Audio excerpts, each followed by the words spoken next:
अंडमान और निकोबार द्वीप भारत का अहम हिस्सा माना जाता है। द्वीपों से बना हुआ यह समूह बंगाल की खाड़ी और अंडमान समुद्र के बीच में स्थित है। इस केंद्र शासित प्रदेश का इतिहास में बहुत बड़ा योगदान रहा है। कहा जाता है कि इस अंडमान और निकोबार पर पहले अंग्रेज शासन करते थे। उनके यहाँ पर बड़े बड़े जेल हुआ करते थे। जो लोग उनके ईस्ट इंडिया कंपनी के खिलाफ कोई काम करते तो उसे इस जेल में बंदी बनाकर रखा जाता था। उन लोगों को उम्र कैद की सज़ा सुनाई जाती थी। उस समय इसे काला पानी की सज़ा कहा जाता था। यहाँ के सेलुलर जेल में कई क्रांतिकारी को रखा गया था।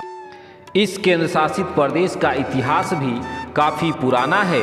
जब यहाँ पर ईस्ट इंडिया कंपनी हुकूमत किया करती थी, यहाँ पर ईस्ट इंडिया कंपनी के गुनाहगारों को बंदी बनाकर जेल में जब डाल दिया जाता था, तब इतिहास बताता है कि इस द्वीप पर सबसे पहले मार्को पोलो नाम का प्रवासी आया था। इस द्वीप पर 18वीं शताब्दी में मराठा शासक कान्होजी आंग्रे भी एक समय में शासन किया करते थे, लेकिन एक युद्ध में उन्हें अंग्रेज और पुर्तगालियों की नौदल सेना ने साथ मिलकर हरा दिया और उनके साथ ही उनका शासन भी खत्म हो गया।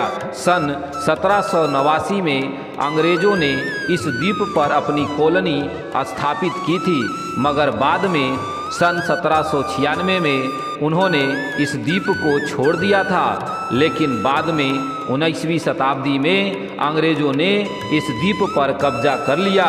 19वीं शताब्दी में अंग्रेज यहाँ के जेल में गुनाहगारों को रखते थे और इसलिए इसे बाद में काला पानी नाम दे दिया गया।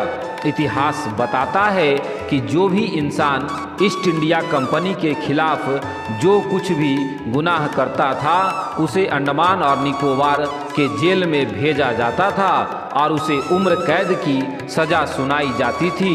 इस तरह से उसे पूरी ज़िंदगी अकेले रहना पड़ता था। मगर अंग्रेज़ों के हुकूमत ख़त्म होने के बाद आज़ाद भारत में इस द्वीप से काला पानी नाम की सोच भी खत्म हो गई और तब से यह एक खूबसूरत द्वीप बना दिया गया।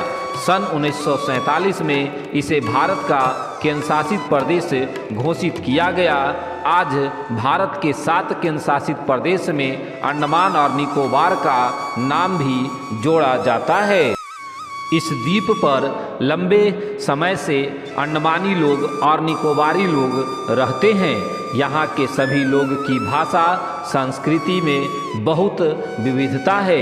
इस द्वीप पर रहने वाले लोग ओंगे, अंडमानी, सेंतिली, जारावा और निकोबारी भाषा बोलते हैं। इसलिए अंडमान और निकोबार में विभिन्न जाति, धर्म और अलग अलग भाषा बोलने वाले लोग रहते हैं। फिर भी यहाँ के लोगों की संस्कृति एक ही है, उनमें बहुत सारी समानता है। यहाँ के लोग की सबसे खास बात यह है कि इन लोगों में इतनी विविधता होने के बाद भी सभी लोग एक साथ मिलजुल कर रहते हैं। जाति और धर्म के नाम पर यहाँ कभी भी हिंसा नहीं होती।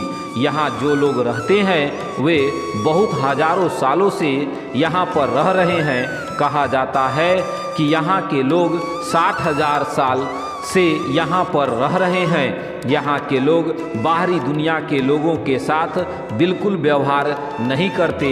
इतना ही नहीं, यहाँ के लोग व्यवहार में पैसे का भी इस्तेमाल नहीं करते।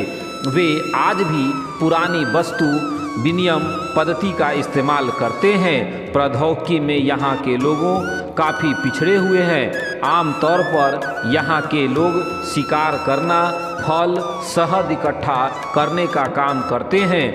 कुछ लोग व्यवसाय के रूप में मछलियाँ पकड़ते हैं। जो लोग पर्यावरण प्रेमी हैं उनके पर्यटन के लिए यह जगह सबसे उचित है। यह सुंदर द्वीप पर सेलुलर जेल, रोस द्वीप और हेवलॉक आइलैंड जैसे मुख्य आकर्षक केंद्र हैं। अंडमान का जंगल पूरे साल भरा हरा रहता है। यहाँ पर सुंदर समुद्र तट, सांप की तरह चलने वाली खाड़ियाँ, समुद्र के विभिन्न जाति की वनस्पति और जीव देखने का मौका मिलता है। इन सब बातों के करीब से देखने के बाद किसी भी पर्यटक के जिंदगी में यह यादगार लम्हा बन जाता है। पर्यटन विभाग यहाँ पर पर्यटकों को रहने के लिए पूरी व्यवस्था करती है। मानव विज्ञान संग्रहालय, समुद्री संग्रहालय, water sport complex, Gandhi park, North Bay Viper Island, Ross Island, Chidiya Tapu, Red Skin Island, Corbyn's Cove Beach, Neil Island, Havelock Island, पंचक, लिटिल अंडमान, दिगलीपुर जैसे मुख्य यहाँ पर पर्यटन केंद्र हैं। यहाँ पर दोस्तों हमारी कहानी को सब्सक्राइब और शेयर जरूर करें।